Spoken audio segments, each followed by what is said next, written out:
मैं डॉक्टर सरिता दुबे, सहायक प्राध्यापक इतिहास, शासकीय दूधाधारी बजरंग महिला महाविद्यालय रायपुर। बच्चों, आइए आज हम एमए प्रीवियस के द्वितीय प्रश्न पत्र समकालीन विश्व के अंतर्गत अंतिम इकाई का अंतिम अध्याय विश्व की आर्थिक मंदी और उसके निराकरण के अंतर्गत न्यू डील, इस विषय पर चर्चा करेंगे।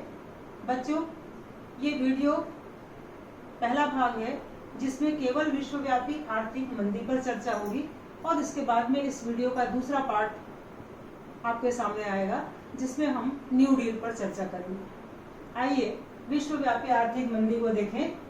तो विश्वव्यापी आर्थिक मंदी का समय है 1929 से 1939, 10 वर्ष का समय, जिसमें संपूर्ण विश्व आर्थिक मंदी के दौर से गुजरता रहा। अधिकांश देशों की अर्थव्यवस्था चरमरा गई, राष्ट्रीय आय में कमी हो गई, बेरोजगारी, भूखमरी, वस्तुओं के मूल्यों में कमी, मुद्रास्फीति, इस तरह की बहुत सी समस्याएं संपूर्ण विश्व के सामने आई जो विश्व की आर्थिक मंदी कहलाती है। आइए इस विषय पर चर्चा करें। थोड़े से आर्थिक मंदी की पृष्ठभूमि पर जाएं तो आर्थिक मंदी की पृष्ठभूमि शुरू होती है 1914 के प्रथम विश्व युद्ध के आरंभ से लेकर 1929 तक के समय, अर्थात लगभग 15 वर्ष का समय, जिसमें जो अंतर्राष्ट्रीय परिस्थितियां बनती गई, जैसे विश्व युद्ध, युद्ध के दौरान सैन्य आवश्यकताओं से संबंधित उत्पादों में वृद्धि, बड़े बड़े औद्योगिक सैनिक उत्पाद और इनकी बिक्री के द्वारा सारी अर्थव्यवस्था एक नए रास्ते पर दौड़ रही थी प्रथम विश्व युद्ध के दौरान। और विश्व युद्ध की समाप्ति के बाद जो अंतर्राष्ट्रीय परिस्थितियां बनी, उन परिस्थितियों में विश्वव्यापी आर्थिक मंदी के लिए वातावरण निर्मित होता चला गया। आइए आज हम इसी विश्वव्यापी आर्थिक मंदी को देखें। तो पृष्ठभूमि में आप 15 वर्ष की घटनाओं को ले सकते हैं, जो अंतर्राष्ट्रीय घटनाएं घटी उनको, और उसके बाद हम आते हैं कारण के ऊपर कि ये विश्वव्यापी आर्थिक मंदी आखिर क्यों आई। तो कारणों में पहला कारण है विश्व युद्ध से उत्पन्न परिस्थितियां।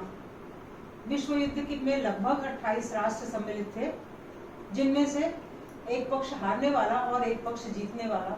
जीतने वालों ने हारने वालों पर संधियां थोपी, उनका शोषण किया, उन पर दमन नियंत्रण की नीतियां अपनाई।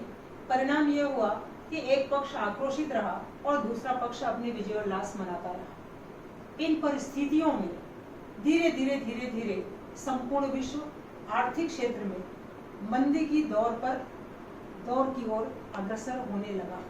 तो पहला कारण है विश्व युद्ध से उत्पन्न आर्थिक परिस्थितियां। दूसरा कारण है क्षतिपूर्ति एवं युद्ध ऋण। क्षतिपूर्ति पीजी के बच्चों के लिए एक अध्याय है, हालांकि ये आपके कोर्स में अभी नहीं है, केवल हम एक बिंदु के रूप में इस पर चर्चा करेंगे। तो क्षतिपूर्ति, कंपेंसेशन, ये जर्मनी पर थोपा गया सारे विजेता राष्ट्रों के द्वारा, और ये कहा गया कि इस संपूर्ण प्रथम विश्व युद्ध के लिए जर्मनी जिम्मेदार है, इसलिए उसको जितने देशों की आर्थिक नुकसान हुए हैं उन सब की भरपाई जर्मनी को करनी पड़ेगी।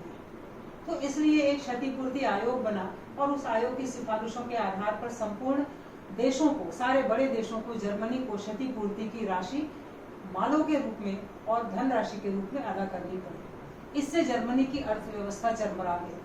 तो क्षतिपूर्ति और युद्ध ऋण। युद्ध ऋण में भी बच्चों, अमेरिका प्रथम विश्व युद्ध में भाग नहीं लिया था, उसने केवल सारे युद्ध में संलग्न देशों को उसने धन दिए थे ऋण के रूप में, और उसने शस्त्रों की सप्लाई की थी।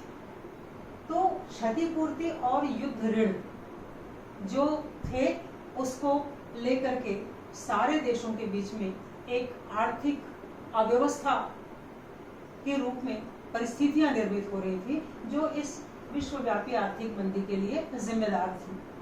तीसरी घटना है अंतर्राष्ट्रीय व्यापार का ठप होना। अंतर्राष्ट्रीय व्यापार क्या था? अमेरिका द्वारा शस्त्रों की सप्लाई और बहुत से देशों के द्वारा युद्ध के समय में जिन सामानों की सप्लाई की जाती थी अंतर्राष्ट्रीय स्तर पर, उनका ठप होना, क्योंकि युद्ध समाप्त हो गया तो वो सारे उत्पादों की आवश्यकता रह नहीं गई। तो अंतर्राष्ट्रीय व्यापार का ठप होना केवल सैन्य सैन्य आवश्यकता के व्यापार का ही नहीं, और भी अन्य व्यापार जो चलते थे संपूर्ण विश्व में एक दूसरे देशों के साथ में, वो सारे ठप हो गए क्योंकि परिस्थितियां बिल्कुल बदल चुकी थी विश्व युद्ध के बाद। नेक्स्ट हम ले सकते हैं आवश्यकता से अधिक कृषि और औद्योगिक उत्पादन। जितनी आवश्यकता हो उतना उत्पादन हो तो मांग और पूर्ति में संतुलन बना होता है, लेकिन अंतर्राष्ट्रीय स्तर पर जो परिस्थितियां बन रही थी उसमें हर देश में आवश्यकता से अधिक उत्पादन कृषि के क्षेत्र में और उद्योगों के क्षेत्र में बढ़ते जा रहे थे, लेकिन उनकी पूर्ति, उनका खपत उतना नहीं हो रहा था, ना तो देश के अंदर और न ही दूसरे देशों में निर्यात के रूप में। तो धीरे धीरे इस तरह की अर्थव्यवस्था चरमराने लगी सारे देशों की इकोनॉमी ऐसी ध्वस्त होने लगी कि संपूर्ण देश विश्व की आर्थिक मंदी की ओर अग्रसर होने लगा। इसी क्रम में एक बड़ा कारण जिसको हम विश्व आर्थिक मंदी का तात्कालिक कारण कह सकते हैं, वो है अमेरिकी शेयर मार्केट। न्यूयॉर्क के वॉल स्ट्रीट में 29 अक्टूबर 1929 को अचानक शेयर मार्केट धड़ाम से गिर गया। शेयर मार्केट का लुढ़कना अमेरिका के लिए एक ऐसी परिस्थिति बन गई कि देखते ही देखते अमेरिका के सारे पूंजीपतियों ने, अधिकांश पूंजीपतियों ने लगभग अपने 2 करोड़ के शेयर $40 बिलियन के नुकसान में बेच दिया। लाभ में बेचना बात समझ में आती है, पर नुकसान में भी बेचना मतलब कोई ऐसी मजबूरी थी। इन पूंजीपतियों ने ये अंदाजा लगा लिया था कि हमको नुकसान में ही सही अपने शेयर बेचने हैं। तो बच्चों, इस शेयर मार्केट के गिरने से, अमेरिकी पूंजीपतियों द्वारा नुकसान में शेयर बेच देने से विश्वव्यापी आर्थिक मंदी की शुरुआत अमेरिका में हुई, और इसका मनोवैज्ञानिक असर न केवल अमेरिका पर पड़ा बल्कि संपूर्ण देशों पर पड़ा। और देखते ही देखते विश्वव्यापी आर्थिक मंदी अमेरिका के दायरे से निकल करके सारे बड़े देशों में फैलती चली गई। परिणाम यह हुआ कि विश्वव्यापी आर्थिक मंदी लगभग 10 वर्षों तक संपूर्ण देशों में, विश्व के अधिकांश देशों में फैलती रही, जिसके अंतर्गत ऑस्ट्रिया के जितने निजी बैंक थे वो सारी बैंकिंग व्यवस्था ठप हो गई। ऑस्ट्रिया के अलावा इंग्लैंड, जर्मनी, इन सारे देशों में बैंकिंग व्यवस्था चरमराने लगी, और धीरे धीरे ये विश्वव्यापी आर्थिक मंदी की घटनाएं बढ़ती रह गई। और इन घटनाओं के रूप में यहाँ पर कुछ मैंने पॉइंट्स बनाए हैं जिनका अवलोकन आप करेंगे। तो ऑस्ट्रिया में बैंकिंग व्यवस्था के चरमराने के बाद में इंग्लैंड ने अपने स्वर्णमान का त्याग कर दिया। इंग्लैंड को भी लगा कि अपनी गिरती हुई अर्थव्यवस्था को सुधारना है, इसलिए उसने स्वर्णमान का त्याग कर दिया। फ्रांस ने स्वर्णमान का त्याग नहीं किया। इंग्लैंड अपनी गिरती हुई अर्थव्यवस्था को सुधारना चाहता था, इसलिए उसने स्वर्णमान का त्याग किया। और इस तरह की परिस्थितियां जो बनी, उनके परिणाम स्वरूप